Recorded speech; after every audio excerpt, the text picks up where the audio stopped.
algo muy bueno que dice el libro al respecto es, si no entendemos por qué algo funciona, menos aún vamos a entender cuando eso no funcione o cuando falle. Y esto es importantísimo. Si nosotros estamos avanzando y evolucionando un software sin entenderlo mucho, sin entenderlo demasiado, cuando haya problemas, la cosa se vuelve el doble, se vuelve el triple de difícil. Y si no llegamos a comprender desde el vamos por qué estaba funcionando, menos lo vamos a entender por qué está fallando. Y luego solucionar eso va a ser, digamos, muy complejo, ¿no? A veces cuando hay que resolver algo hay que hacerlo rápido. Y si recién cuando se rompe algo y falla algo nos ponemos a analizar por qué desde el vamos eso en realidad funcionaba, estamos perdiendo mucho tiempo valioso cuando deberíamos tener una reacción rápida y entender y comprender las cosas en el momento que deben comprenderse y entenderse. Desde un principio, ¿por qué funcionaba esto? ¿Por qué lo hice así? Sé con certeza por qué eso funciona. Por ende, luego si falla, rápidamente sé, sí, falla porque, bueno, esto hace esto y esto y esto y, bueno, ahora dejó de funcionar. Lo debemos entender muy bien.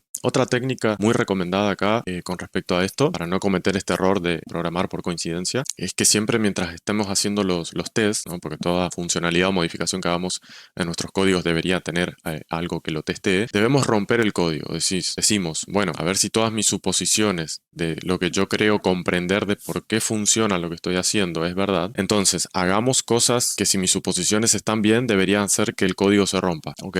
Empezamos a hacer todo eso que es necesario para que el código se rompa. Si todas nuestras suposiciones están bien, deberíamos lograr que el test que hicimos sobre que testea esa funcionalidad nueva que agregamos se rompa cuando debe romperse. Jugar ahí un rato, estar ahí un poco indagando en el código, ¿no? Investigándolo. Si no surge nada raro de decir, si nos encontramos quizás en un momento con decir, mira, acá si yo ingreso este dato, el código debería romperse y de repente nos damos cuenta que no se rompió el código, el test pasó, pero en realidad entonces mi suposición estaba mal, entonces mi entendimiento o lo que yo creía que entendía en realidad no lo entiendo, porque cuando tal valor ingresaba a mi función, mi programa debería haberse roto, sin embargo no se rompió. ¿Qué pasó acá? Y ahí nos comenzamos a replantear nuestro propio entendimiento de las cosas. A veces nosotros inocentemente creemos que entendemos en profundidad el por qué está funcionando, pero a veces inocentemente lo creemos y podemos cometer errores. Uno no sabe lo que no sabe. Entonces, por eso esta práctica que yo recomiendo mucho, que es juguemos con el código, rompámoslo y pongamos a prueba todas las suposiciones que nosotros hagamos siempre una predicción de decir, si yo pongo esto así, esto así y esto así, el código se va a romper. A ver, ¿se cumple? Sí, se cumple. Bueno, si yo pongo esto así, así, así, el código debería funcionar. ¿Funciona? Sí. Entonces empezamos a jugar con esto y si al terminar varios de estos ejercicios que vamos haciendo, la inteligencia artificial puede ayudarnos a armar estos ejemplos de prueba de nuestros códigos, que realmente entendemos lo que estamos haciendo y no es una programación por coincidencia lo que acabamos de hacer, es algo bien entendido y bien fundamentado. Bueno, tema refactor, ¿no? Un tema bastante polémico y discutido siempre entre distintos proyectos de software porque siempre pareciera que nunca hay tiempo para hacer refactors. ¡No puedo! ¿Qué viene? ¡Necesito! ¡Lo puedo romper! ¡La concha de mi madre! Se romperá. Los tiempos apremian y siempre se quiere priorizar, obviamente, la salida de nuevas funcionalidades antes de sanitizar lo que hasta el momento se viene haciendo de cara a las empresas que quieren entregar funcionalidad. Ellos no ven un beneficio demasiado directo cuando uno dice que tal código debe refactorizarse. Y bueno, ¿y qué beneficio va a tener? Porque el código va a seguir haciendo exactamente lo mismo. Es la idea de un refactor. El código debería quedar funcionalmente haciendo exactamente lo mismo, pero varía en el cómo. Se puede llegar a ser un poquito más eficiente, el código fuente va a ser más entendible. Bueno, pero de cara al cliente es exactamente lo mismo. Entonces, las empresas a veces se rehúsan un poco a hacer demasiados refactors porque es recurso humano, es recurso intelectual, ¿no? De los programadores que se está utilizando para simplemente reescribir algo que se hizo en el pasado y de cara al cliente, el cliente va a seguir teniendo lo mismo. Entonces, de cara al negocio, pareciera que el dólar ahí, el billete, no está siendo muy productivo, ¿no? Yendo hacia términos económicos, empresariales finos. Entonces, ¿cuáles son los síntomas de un programa que son indicativos de que es hora de hacer un refactor? El libro nos dice, cuando estamos frente a un proyecto donde al agregar nuevas funcionalidades pareciera que nos incita a hacer malas prácticas, nos incita constantemente a repetir malos patrones, eso es síntoma de un código que está, digamos, pidiendo a gritos que sea refactorizado. Si recuerdan la analogía de la entropía, uno de los primeros temas que se trató en este libro, fíjense que si llegamos a ese estado de desorden tal que se hace casi inmanejable inexplicable, la curva exponencial de la entropía que hablábamos en un comienzo, significa que estamos muy avanzados en esa curva de la entropía si cada vez que vamos a modificar el código tenemos que replicar malas prácticas, malos patrones, empezamos a duplicar código de acá para allá, pero pareciera que el código nos está obligando a hacerlo de tan sucio o vandalizado que está. Entonces eso significa que estamos en un lugar muy peligroso de la curva de entropía, digamos que estamos llegando a su límite y eso tarde o temprano va a explotar por los aires. Bueno, acá otro tema bastante recurrente en cualquier libro de programación, que es el tema de los tests. Los tests son importantísimos y se los debe priorizar siempre desde la perspectiva que da el libro, que dice que los tests son nuestro primer cliente. Al ser los tests nuestro primer cliente, significa que nosotros vamos a estar entregando lo que estamos prometiendo a nuestros clientes, sin desviarnos del camino. Los tests, al menos los iniciales, justamente en un paradigma TDD, son los que guían nuestro desarrollo, marcan hacia dónde tenemos que ir y hacia dónde debemos llegar, ¿no? Para que nuestro tiro, si seguimos con la analogía de las tracer bullets, también que lo vimos anteriormente, es la que nos marca el blanco en nuestro objetivo. Eso es desarrollo dirigido por test, o el Test Driven Development. Si yo arranco por los tests, tengo la mira, tengo mi objetivo, hacia donde yo voy a disparar mi tracer bullet, ¿no? Voy a ver, luego puedo analizar de manera crítica qué tan cerca o qué tan lejos le pegué del blanco, qué tan lejos o qué tan cerca estuve de lo que al comienzo yo tenía como expectativa, que de hecho prometí a los clientes reales, por así decirlo, de carne y hueso. Entonces es muy importante tener este blanco, tener esta mira siempre bien definida para saber, si no es como estar disparando hacia la nada, ¿no? Un tiro al aire. Estoy disparando sí una tracer bullet, pero no tengo un blanco, no tengo un objetivo claro, entonces ¿cómo yo después ajusto el tiro de mi tracer bullet si yo estoy disparando hacia la oscuridad misma? Si yo estoy con una tracer bullet en una noche muy oscura disparando hacia no sé dónde, ¿de qué me sirve la tracer bullet? Porque no sé hacia dónde en realidad tengo que estar apuntando mi disparo. Este principio KISS, si mal no recuerdo, el libro no lo menciona explícitamente, pero indirectamente lo menciona en su subsección Stay Safe Out There, mantenernos a salvo ahí afuera. El libro remarca algo. El libro remarca que el tema de la superficie de ataque, y dice, cuanto más líneas de código nosotros tengamos escrita en nuestro código fuente, la superficie de ataque es mayor, ¿no? Más líneas de código, hay más posibilidades de que estemos abriéndole la puerta a un error o a un bug en nuestro código. Y acá hay un montón de frases muy interesantes al respecto.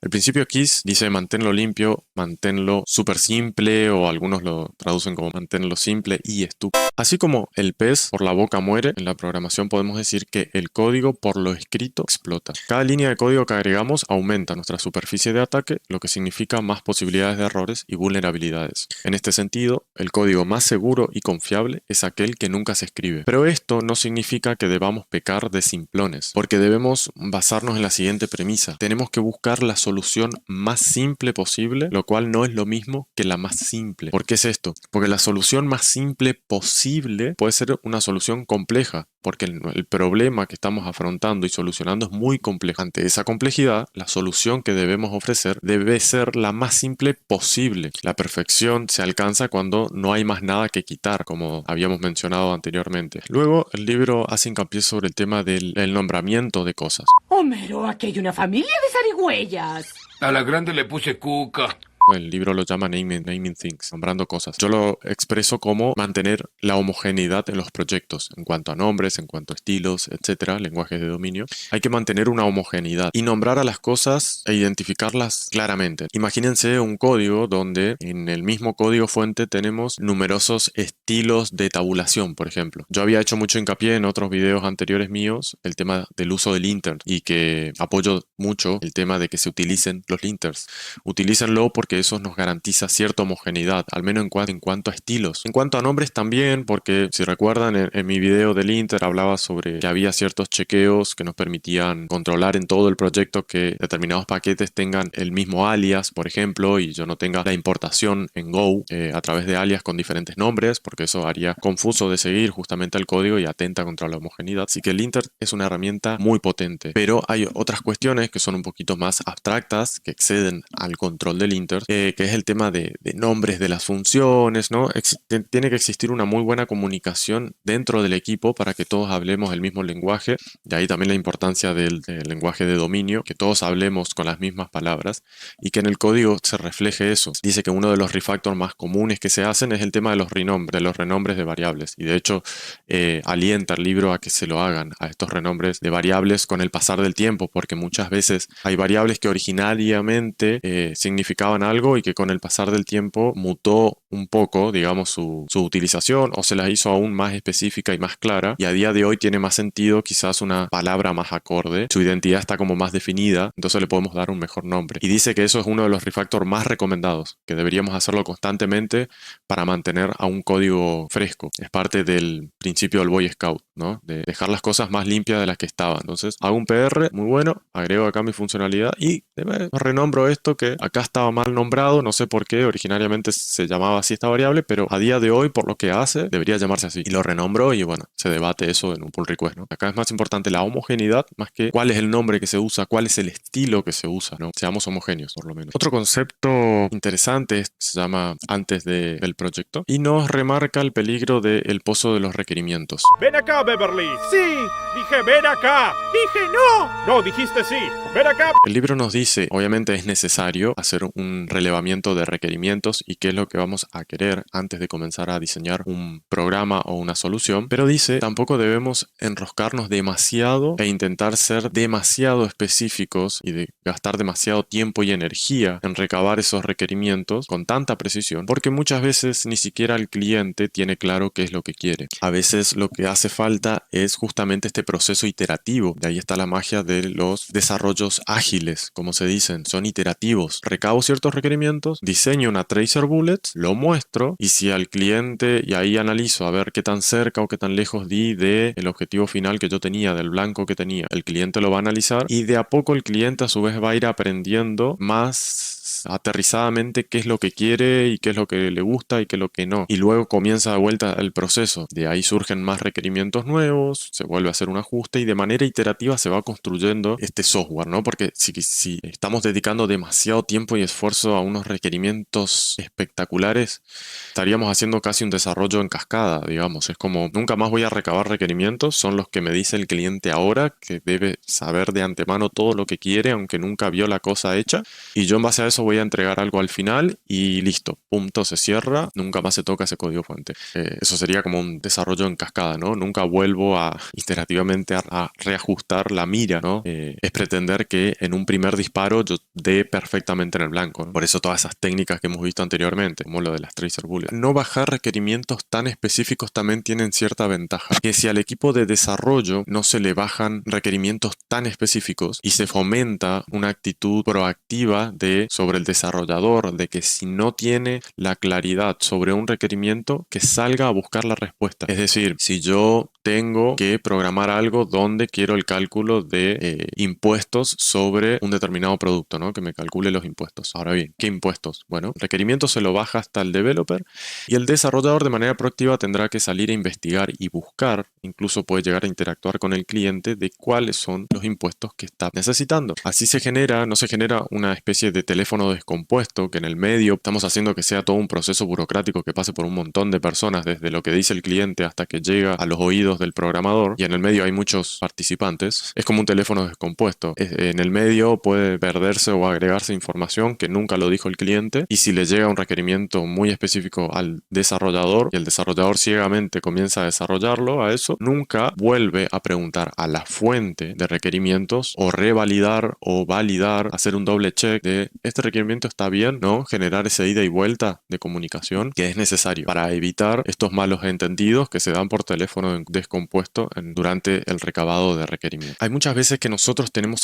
autoimpuestas muchas limitaciones que son meramente mentales, que en ningún momento el problema que se nos está planteando tiene realmente esas limitaciones. Esas limitaciones pueden llegar a ser algo nuestro, de nuestra forma de pensar. El libro dice tenemos que ser muy conscientes de esto y lo hace a través de este ejemplo bastante conocido que suele presentarse para ejemplificar ejemplificar esto del pensamiento fuera de la caja, donde nos dan primero estos 9 puntos, así gráficamente, y nos dicen que debemos unirlos mediante 4 líneas, sin levantar el lápiz, suponiendo que esto está en una hoja, ¿no? Sin levantar el lápiz de la hoja y sin retroceder. Tenemos que hacer 4 líneas y lograr unir todos estos puntos. Y nosotros nos autoimponemos la limitación mental, que es lo que suele suceder, de que por alguna razón yo las líneas que hago no puedo sobresalir de los márgenes de que me plantean estos puntos. Resolver ese problema de esa manera es muy difícil, creo que es imposible. Sí o sí necesito pensar más allá de esos límites que están solo en mi cabeza, que yo me los autoimpuse, no me los autoimpusieron a la hora de decirme que resuelva este problema con 4 líneas. Entonces, el libro remarca mucho